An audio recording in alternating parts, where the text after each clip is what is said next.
unlocking a world of knowledge in an instant. Ready for today's quick insight? To cut a shape into equal parts in Illustrator, first select the shape with the Selection tool, V.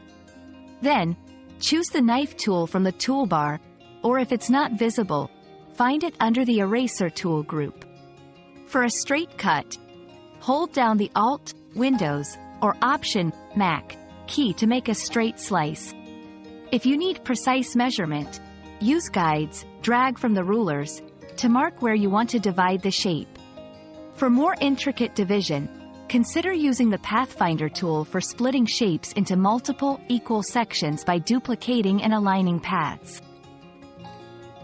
Your daily dose of discovery ends here, but the journey of learning never stops. Subscribe and join us again for more answers tomorrow.